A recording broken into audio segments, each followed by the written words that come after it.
you've pointed out that this CARES Act is the largest rescue package in U.S. history. It's much larger than the Recovery Act. It's much larger than what was passed during the financial crisis.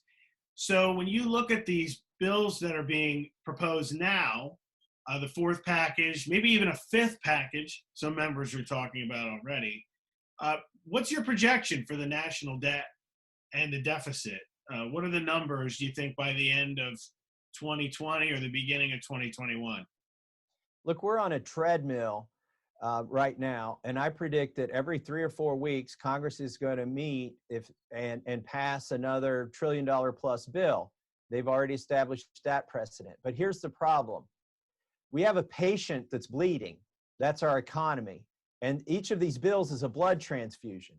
But the patient's arteries are severed, and we're not doing anything to help the actual condition of the patient. We're just keep giving them a blood transfusion, and the blood is just leaking out. There's no end in sight until we tie some of this money to the governors opening their states back up for business. That's the only way this thing comes back to normal. Now, during your congressional career, you've talked a lot about the national debt and the deficit, just the fiscal situation in the country. Given what's happening now with the spending on coronavirus, do you think fiscal conservatism in Congress is dead at this point? Or do you think there could be some sort of a resurrection of, cutting back spending and limited government? Or do you think that's kind of over at this point? I'm not sure what ideology would welcome the sort of policies that are being passed in Congress right now. I've decided that these aren't good Republican policies. These aren't good Democrat policies. These may be collapsitarian policies. If you're a collapsitarian, this is exactly what you'd want to see Congress doing. In other words, if you're rooting for the dollar to collapse, if you're rooting for the federal infrastructure to collapse, which I'm not, trust me, I'm not. That's why I'm against all these policies and the bills that are passing, but that's what they're leading us to. I do not see how you sustain sound money when you're printing money and loaning out money at this rate, while at the same time you are limiting the production of goods. I think we're going to see inflation. Now, we had a conference call with Chairman Powell the day before yesterday, the GOP did, and he assured us that they could wrestle inflation back in place if we ever saw it creeping up, but I'm not sure that we can. The Fed is adding an unprecedented amount of money into the economy. How much do you think this is going to cost, all the coronavirus efforts in the end, in terms of the trillions of dollars? The president floated the $6 trillion number that it could cost. But I mean, I just keep seeing headline after headline of how much the Fed's doing in the economy. What's your projections from your knowledge and your call with the Fed chair? Well, what the Fed is doing right now is a giant gamble. Congress is sending $2 trillion out the door, actually closer to $3 trillion now. And the Fed is going to loan out $4 trillion. Now, the Fed will tell you that those are safe investments and that everybody will get their money back. But if the money is paid back, then okay, only $3 trillion got spent. You don't have to count the $4 trillion at the Fed. But if those loans go bad, which is a distinct possibility in these uncharted, economic times, now this has been a $7 trillion bill instead of a $3 trillion bill so far. You can expect that we're going to spend at least this much more, okay, because we haven't even begun to do the things that need to happen yet. The governors are talking about opening the economy back up, but they're talking about doing it under limited circumstances, and they're all warning they will shut it right back down if they see an increase in the numbers of COVID infections. And there's no reason to believe that the numbers won't increase when they open it back up.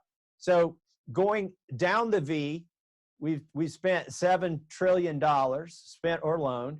I think you can expect to see us spend or loan at least another $7 trillion. So 14 trillion, it rounded up to 20 trillion. We'll probably, if you count the extra stuff that's on the balance sheet at the Fed, we'll probably double the $20 trillion debt before this is over with. That seems like an unsustainable number. Would you agree with that? for the long term. It's completely unsustainable. Again, the only people that can be rooting for these policies are collapsitarians or accelerationists. This is not sound policy, and it will catch up with us. Actually, the worst situation would be if 5 years from now, we're all paying 30% of our income in interest to somebody, but I don't know who we'd be paying it to. Who's going to loan it to us at some point? I think the interest rates are going to start going up. This was a discussion or concern that other members of the GOP expressed to Chairman Powell. By the way, behind closed doors, they seem like raging fiscal conservatives. It's only when they get to the floor and vote that they lose their minds and their principles. But behind the scenes on this conference call, they were all talking about the problems of inflation and the problem of when you borrow too much money without a sound plan for paying it back in a timely fashion, the interest rates inevitably have to go up. And I think you're going to see that too. You're going to see the rate, not just the debt go up, but the rate of interest that we have to pay on the debt is going to go up too. And when this is all over, we'll probably be paying at least as much interest as, $600 billion a year as we spend on the military. How long do you think the U.S. will have before a financial meltdown? I'm not a good predictor of these things. It's gone, I'm not going to make a guess about it. My hope is that we don't have a meltdown. My hope is that people come to their senses and start opening the economy back up in earnest, not halfway. Mm-hmm. Well, the Congress gave the Fed unprecedented power, right? In the CARES Act. They've never had so much power before in the economy. They've never had this kind of power at the Fed or at the Treasury. They're essentially becoming investors in our private market, okay, in publicly traded stocks. And if there is a default, they're structuring the loan so that the federal government becomes owners of these companies. And so you're going to have people actually rooting for default, I think.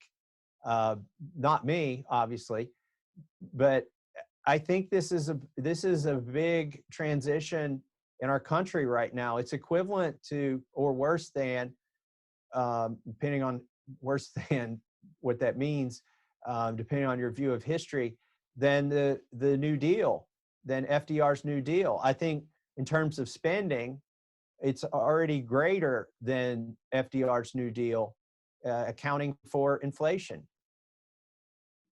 At what point do you think the American public pays more attention than they are now to the national debt and the deficit? Like, what do you think needs to happen where they'll say, whoa, this is an incredible amount of money and maybe we should begin to figure out ways to reduce the deficit? I think it's only when the American consumers see shortages of essential items in their grocery stores that they will start to push back on their legislators and say, this is not what we want. And again, the bailout or the stimulus bill, whatever you want to call it, right now they're popular. If you poll the American public, it's 80% plus. These bills are popular. And so you could blame my colleagues in Congress, but they're actually just doing what the people want them to do. Now, the problem is my colleagues, when they got elected, they had an obligation to participate in a republic, not a democracy. And what that means is they should have not just taken on populist voting positions, that they should be evaluating the long-term economic effects and the constitutionality of what they're voting on. And I think they've forgotten that.